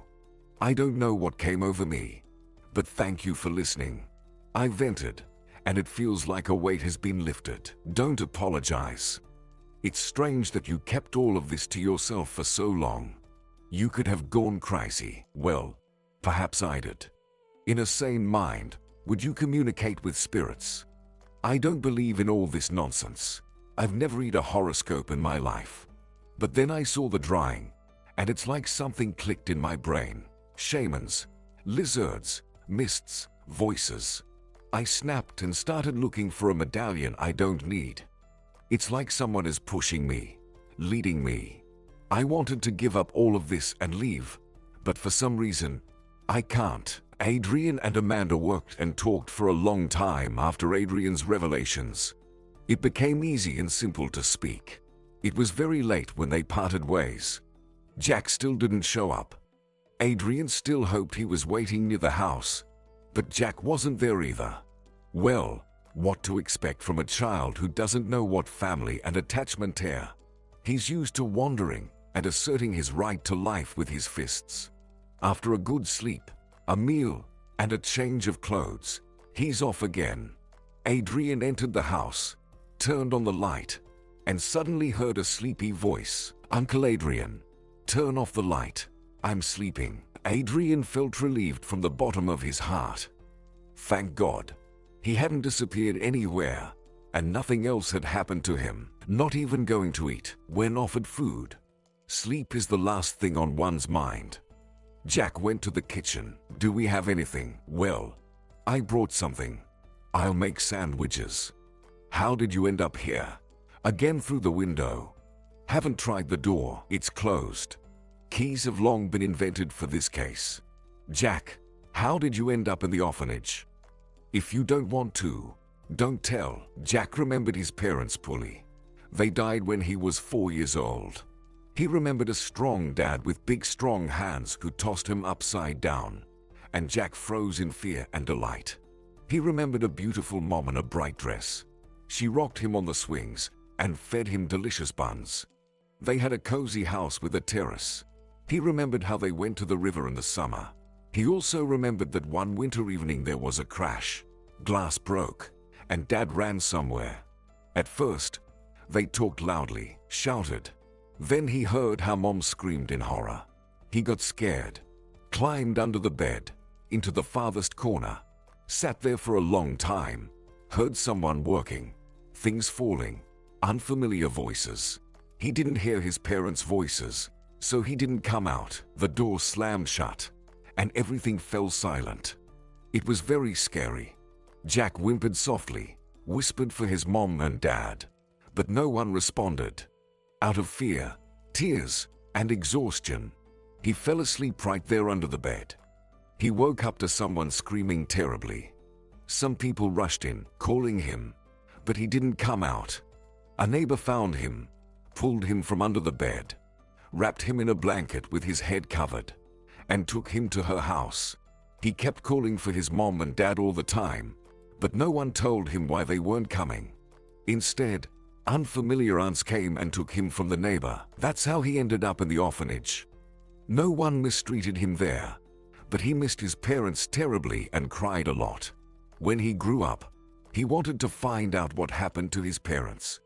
It turned out that an old lady with her adult grandson lived in the house next to them.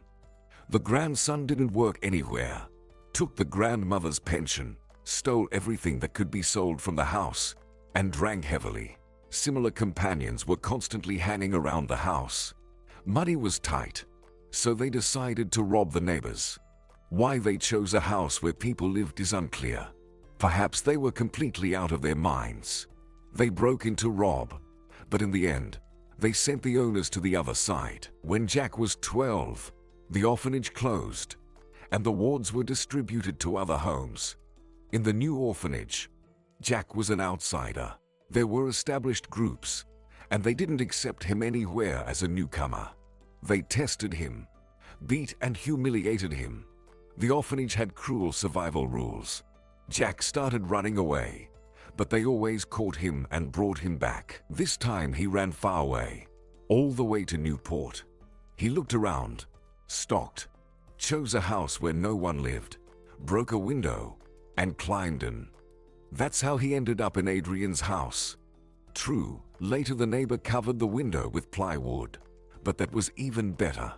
And when Jack found food in the house, he didn't even think that someone might be living there. Jack went to sleep, and Adrian sat, wondering what would happen to the boy.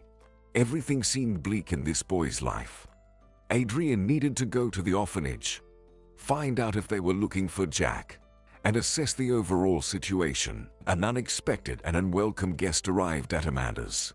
The grandmother saw from the window that a car had pulled up to the house. Interesting. Who came? Adrian seemed to have a different car. Carl got out of the car. Amanda, he's here. Carl entered, looked around, smirked. Hello, Amanda. So, this is how you live. I guess you didn't like the good apartment and prefer it here. What keeps dragging you into this mess? Carl, did you come here to insult me? Don't bother. I've heard it all. You've already explained how ungrateful I am. Well, excuse me. I just can't believe this squalor. How can anyone live here? Amanda, come back to me. We lived well together. Give me another chance. Carl, stop it. I won't go back to you, but I love you. Amanda, forgive me. I know I behaved badly, but I was so afraid of losing you. Tell me, Carl, why did you steal my favorite locket? Is this some kind of revenge, out of spite? When I realized you were really leaving, I decided to do such a petty trick. I knew it would upset you. Carl took the locket out of his pocket. Here it is. I brought it. Let's go home. Carl, it was bad with you, and without you, everything is good for me. I won't come back. I don't love you. Carl was driving to Newport, contemplating his own nobility. He generously forgave his runaway wife and didn't spare the effort to personally bring her home. Well, she got offended, had a breakdown, but now she regrets it. Doesn't know how to come back, probably misses and cries. And now she claims she won't return and that everything is fine. So much money spent, so many nerves wasted. But no, she doesn't appreciate anything. Carl couldn't understand how anyone could live in such a city and claim that everything is good. No, there's probably some guy involved. What do you think of yourself? Who needs you? I spent so many years on you. I tried everything to make you a decent person, and you don't appreciate anything. Leave. I'll leave. Who will you stay with? With your grandmother. You'll regret it. I won't offer any more. The grandmother approached. Are you leaving on your own, or do you need help? You're both idiots. Carl looked cautiously and back towards the exit. He was afraid to turn his back. I won't humiliate myself anymore. Carl rushed out the door, ran across the yard, and yelled something. Suddenly, Amanda started crying. It was so unfair. He came, said nasty things. Amanda, our tears aren't worth these men. Not a single one. Grandma. Amanda laughed through tears. You're vindictive too. Were you mistreated too? Yes. And you never told me. Leslie met her future husband when she was 17. She barely finished school and started working at a factory. Together with her friends, they used to go dancing at the club. Leslie was cheerful, pretty, and always had admirers around her. One day, a noisy group of guys entered the club. That's when Leslie met Harry. They dated for over a year, and then Harry graduated from college and left. He wrote Leslie beautiful, touching letters, inviting her to join him. Leslie's mom thought it was wrong. How could a girl go to a young man, even if he was her fiancé? It would be better to get married first.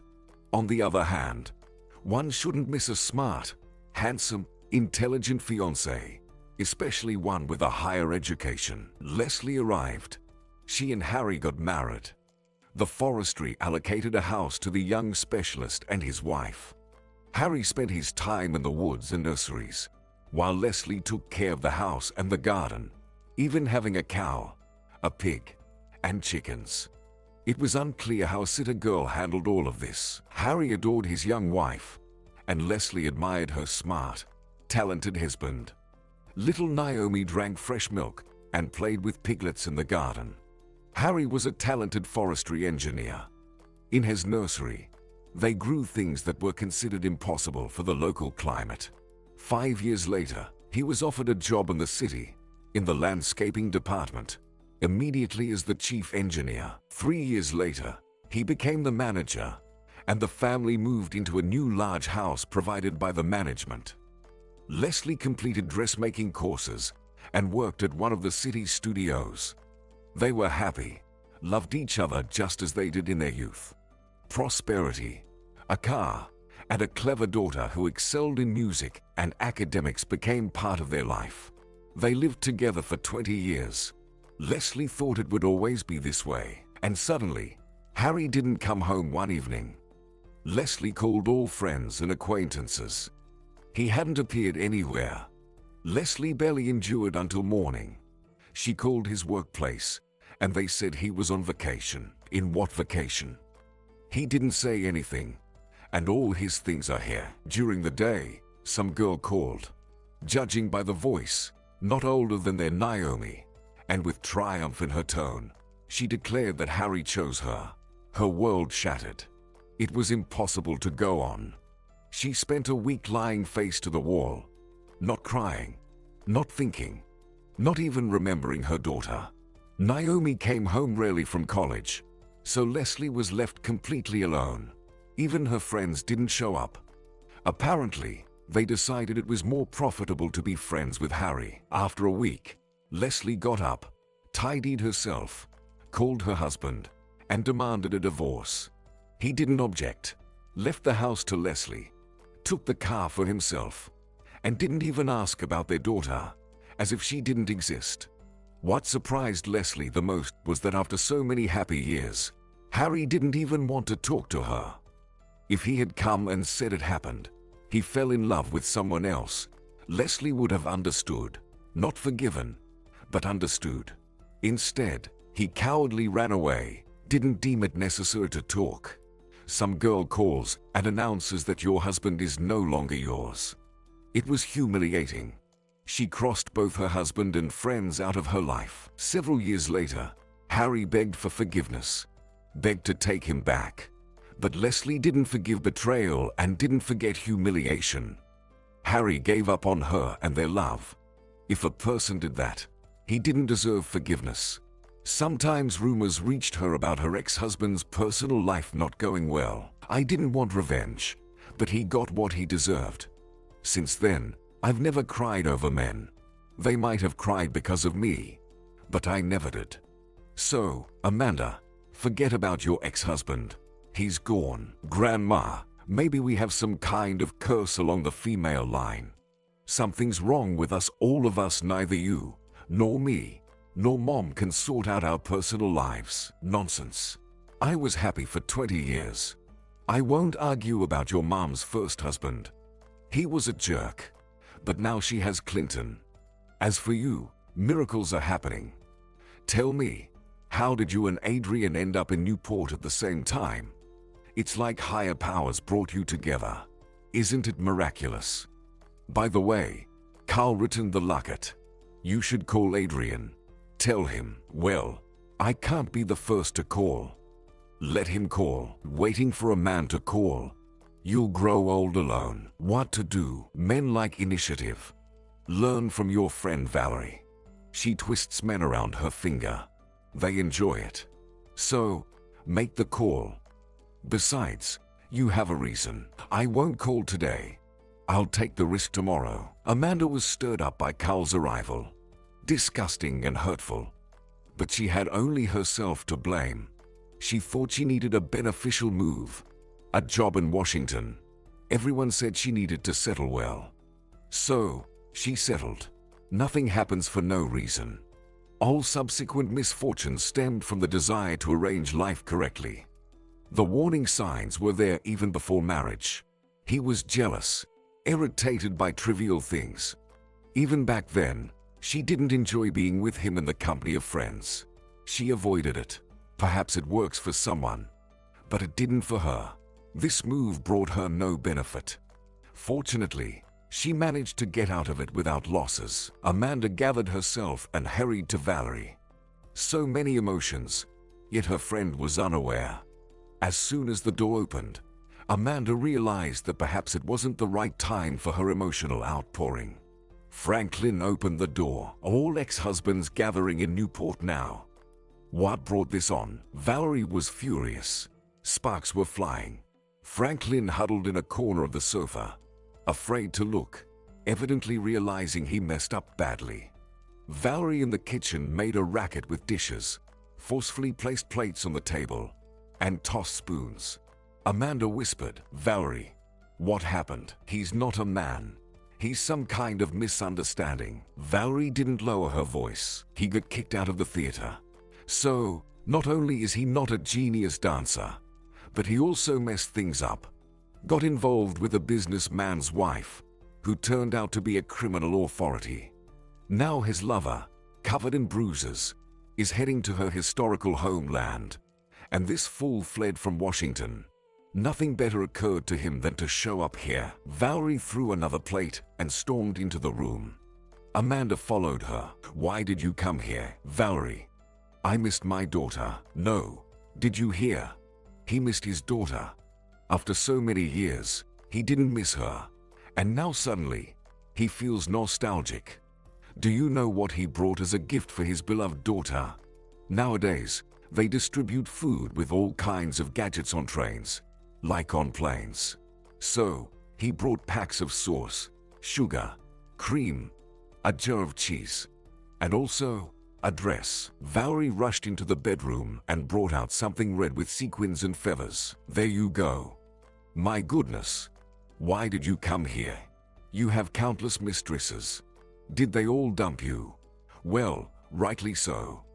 What if an enraged husband shows up, who wants to get caught under a hot hand?" Amanda watched this scandal and wondered why all ex-husbands seemed cut from the same cloth.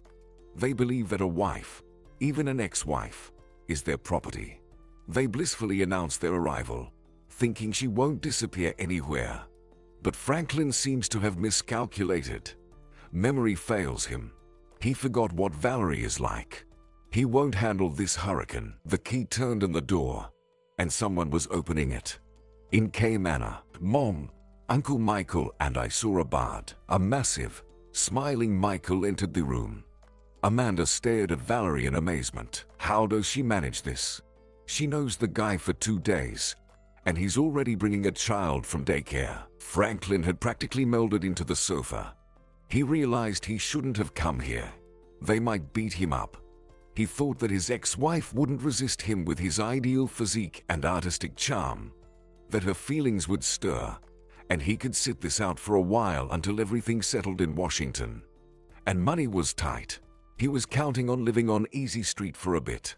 He thought about his daughter at the last moment, didn't have time to think about how to behave with her. What if Valerie tells the girl that he is her father? He looked at Anna and understood that paternal feelings weren't awakening in him at all. It never occurred to him that Valerie might have another man.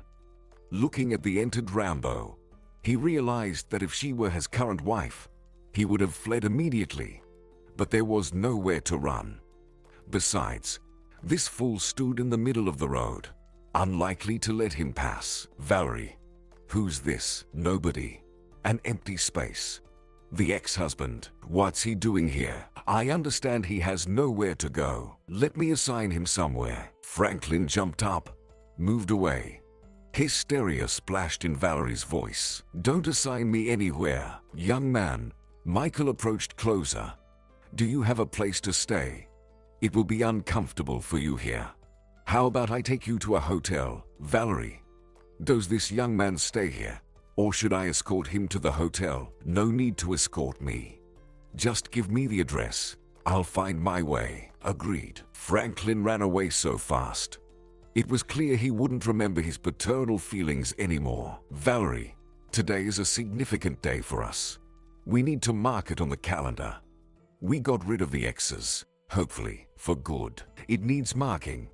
Michael chimed in. "Michael, How did you manage to show up at the right time? I'm always timely and in the right place.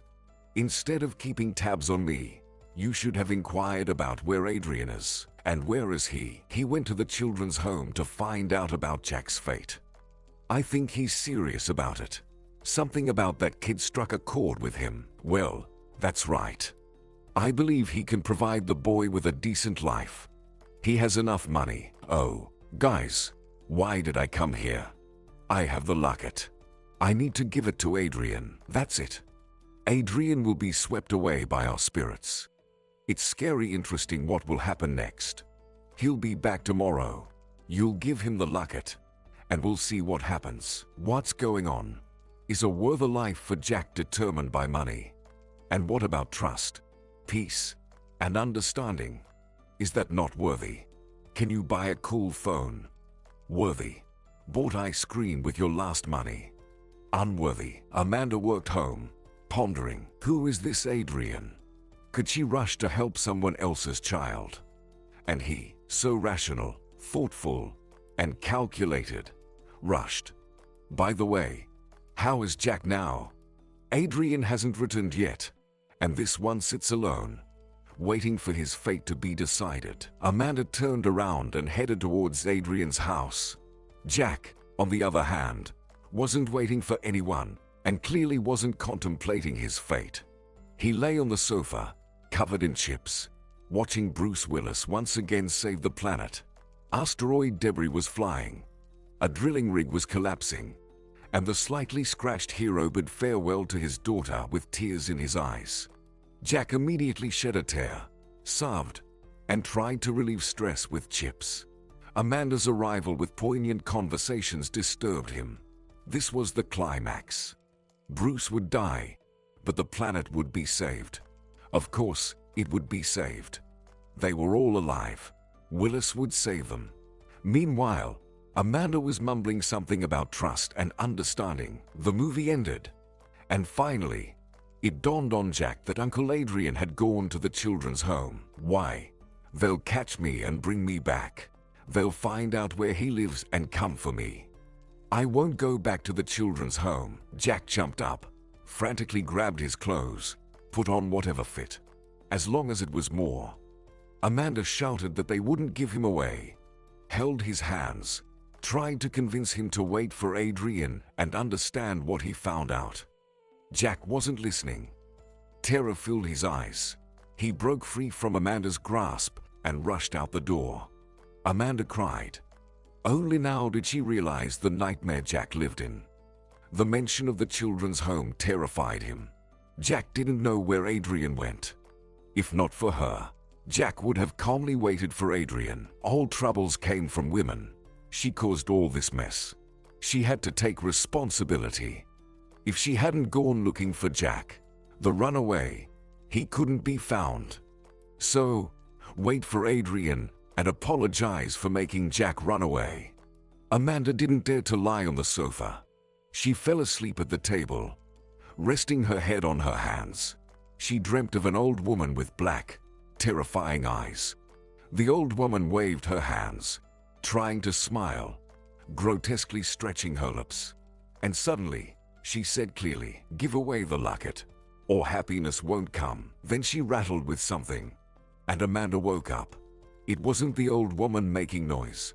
It was Adrian, stumbling over a bucket at the entrance. "Amanda, why are you here?" "Sorry, I'm such a fool. I scared Jack away. He ran off." "Don't worry. He won't get far. He's probably eavesdropping now," Adrian shouted. "Jack, they won't send you back to the children's home. They'll give you to me. We just need to process some documents." Jack quietly entered the room. "Really? Well, it's not decided yet. I need to collect a whole set of documents, and you need to give consent. You're a self-sufficient young man. Nothing will happen without your agreement. But think about it. I'm nobody to you. Do you need this? I warn you, I won't allow vagrancy. If you want to live as a family, share responsibility, we'll get along. If you think you can escape the children's home and do whatever you want, it won't work. I'm a tough guy. You don't know that yet. I want you to live with me. Do you need this? Think about it. Go to sleep, and we'll discuss it tomorrow. Jack walked into the room. He wouldn't sleep tonight. He would think. Destiny was at stake. Amanda looked at Adrian, marveling at how he could be like this, and who else considered him calculated and rational.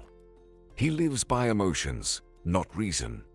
Perhaps the spirits took notice, seeing how a sincere, loving, and sensitive person confines himself within the bounds of reason and calculation. They decided to save him, considering him worthy. Life on Mars. No life on Mars. Science doesn't know. Just like here, there were spirits, there were known. It didn't matter. If something made a person radically change life, look at oneself from the outside. Let go of fears and doubts. Believe in love and happiness, then it's right. Without Adrian's shamans and spirits, he wouldn't be sitting next to Amanda now, gazing into her blue eyes, dying of happiness. What is it? Shamanism, sorcery. What's the difference? No matter what you call it, it turns out to be love. Oh, Adrian, I forgot. Amanda pulled the locket out of her pocket. Here. Adrian looked at the locket and didn't want to take it. He was afraid.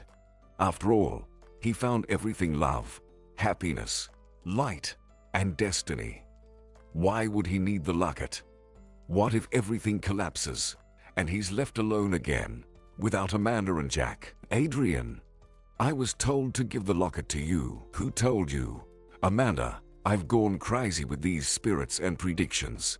But where are you heading? Take it. You were ordered to find the locket. You found it. You found not only the locket, but me and Jack. Adrian cautiously took the locket in his hand. Nothing happened. He took out his own locket. S80, stared, then moved them together. Some kind of wave passed through the room. Space seemed distorted. The ceiling rippled. The walls vibrated. Everything was covered in a mist of strange, shimmering colors. Lizards from the lockets emerged in the fog, wriggled, and flowed from one locket to another. Adrian would have thought he was hallucinating, but Amanda saw the same thing. They sat stunned, not understanding what it was, but it was. They both saw it. Amanda didn't say anything. She exhaled. Now I believe you. What's next? Veronica called me. I think I should visit her. The shaman said I would change fate. I believe Jack's fate will definitely change. She also said I would see the light. Now you don't think I'm crazy, right? I think the promised light is you. It's silly. We barely know each other. But I love you. I love you. But you won't believe me. Let's go to Veronica. I think that's why she's calling to separate you from Amelia. Adrian. Why go to Veronica? I'll tell you without her that I like you. Yes, the resemblance with Amelia confuses me. Indeed. Whom do you love? Me or Amelia's copy? But we know each other too little to talk about love. Let's talk more without shamans and figure it out. Adrian couldn't believe it himself. Was he starting a new relationship? He had long forbidden himself any feelings, from love to hate. But Amanda was extraordinarily sincere, intelligent, beautiful. It's a pity she looks so much like Amelia. It will be challenging to convince himself and others that it's not about Amelia, but about Amanda. Well, the spirits will help. Is he seriously considering spirit assistance now? Come on, Adrian. This is getting clinical. What spirits? If Amanda is right there, sitting in your kitchen, reach out, embrace her, and say you love her. Although he said it already, he doesn't believe he loves her, not Amelia. Adrian, I'm heading home. My grandmother is going crazy worrying about her granddaughter not coming home. I'll work you. No. I need to take a walk alone and think. Amanda left. Jack was asleep, and Adrian was contemplating how to proceed with his life. He had done everything, returned home, found the locket. Destiny had changed for sure. That measured and dull life was no more. Now, Amanda and Jack are a part of his life. Speaking of Jack, What made him think he could handle it? He had never seriously thought about children. Sometimes the thought crossed his mind that if Amelia were alive, they would have had children. But those were just thoughts. No regrets. Uncle Adrian. Jack came into the kitchen. They won't give me to you. You don't have a wife, so what? What difference does it make? I have a big apartment, a good income, all the conditions. They don't give children to single men. Nonsense you're talking. It's not nonsense. The guys told me. I know myself. Either to a complete family or to single women. Never to men. No one will tell you this. You'll collect the paperwork, and then they'll refuse. You're nobody to them. If you were a real uncle, maybe. But no, Jack, all that doesn't matter. The main thing is you have to decide if you want to live with me. And how to do that. I'll think about it. Why think? Uncle Adrian, you're like a little kid. You should marry Amanda. And that's it. Adrian looked at Jack. Is he serious? What a fantasy. He's still a child, of course, but not that little. He should understand that getting married a week into knowing someone isn't realistic. Amanda would definitely be against it, and Adrian himself hadn't thought that far ahead. Jack, that's impossible. Why? You like her. She likes you. So get married. Someday, maybe, we'll get married. But not now. Don't worry. I'll make sure to bring you with me. Adrian had nothing else to do in Newport. He had fulfilled everything the spirits instructed, found the locket, witnessed the light, and altered destiny. Now, all that remained was to wait for happiness. Somehow, Adrian was convinced that his life would be different now. No more arrogant and pragmatic businessman. He was now a man in love and with a grown child. It was time to go back home. Adrian knew that without Amanda, he couldn't continue living. But would she go with him? She mentioned that she liked Adrian, but that wasn't enough to drop everything and move to another city. Besides, Amelia stood between them. Adrian didn't think so, but Amanda still doubted that it wasn't their incredible similarity that mattered. Whether she would go or not, Adrian had to leave. It was time to say goodbye to his hometown, to his loyal friend Michael, to the sincere and incredibly beautiful Valerie, to the longtime friend Barbara, and to the wise and kind neighbor Aunt Iris. Saying goodbye to Amanda was the hardest part. However, he had no intention of bidding her farewell. He was confident that they would be together. Jack, we're leaving tomorrow. Let's have a party tonight. I'll go to the store right now. Buy some goodies. I'll ask Aunt Iris to prepare something. And you tidy up here. After all, we're expecting guests. There's a bucket and a mop behind the door. Do I have to clean the floors? Yes. There are no women in our house, so we'll have to share household duties somehow. By the way, today I'll introduce you to a wonderful woman named Barbara. She's our only relative. Sort of like your grandmother, Grandma. Jack was ready to mop floors, wash dishes, and clean windows. He could even do laundry. He would have a grandma. Just as Jack was thrilled about having a grandma, Barbara blossomed at the thought that there was someone who would think of her, remember her, and, as Adrian said, visit her. Not a biological relative. Where could they find those? But now she wasn't alone. Adrian's decision to adopt the boy from the orphanage shook her. How brave he was. No wonder Amelia had loved him for so many years. She hadn't made a mistake. She chose a good person. The floors shine. The table is set. When did Aunt Iris manage to do all this? Valerie and Michael sit embracing each other, looking with interest at Adrian, who looks nothing like his usual self, as if they swapped him for someone else. Smiling, sociable, even attempting to crack jokes. Every time he passed by Amanda, he subtly touched her hand and whispered something in her ear. He tried to do it discreetly, only for her, thinking no one noticed. He was wrong. In such a company, nothing can be hidden. Barbara was happy. Adrian was finally happy. No jealousy. Amelia has been gone for a long time, and he seemed to have buried himself with her. Valerie and Michael whispered to each other quietly, giggling. Jack thought, these people are strange. Everything is already clear. Why hide? When the guests dispersed, Amanda didn't join them. They hadn't finished. The main thing hadn't been said. Jack quickly cleared the table, brought the dishes to the kitchen, trying to be as quick as possible, realizing that these two needed to talk alone. He really liked these household chores. A real family. Amanda, I'm not asking you to come with us. I understand it's difficult for you, but I'll wait for you. If you decide, come. And Amelia has nothing to do with this. I love you. If you're not afraid to tie your life to an old bachelor, to an adult child, then come. Is this a proposal? Yes, a proposal. Just like that, without flowers and a ring. And also a statement of the fact that I want to be with you. It's up to you to decide. Adrian immersed himself in work. Jack took care of the house, even learned to cook. It wasn't perfect, but Uncle Adrian was greeted with dinner. In the office, they didn't understand where he was going, but there were whispers about him bringing an illegitimate son. Various fantastical theories circulated about the disappearance of the mother, ranging from illness to alcoholism. Adrian seemed to have overcome his fears, catching himself standing calmly by the window.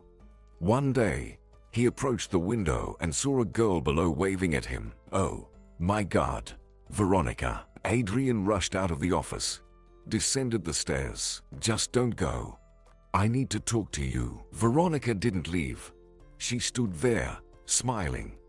Adrian thought he had never seen Veronica smile before.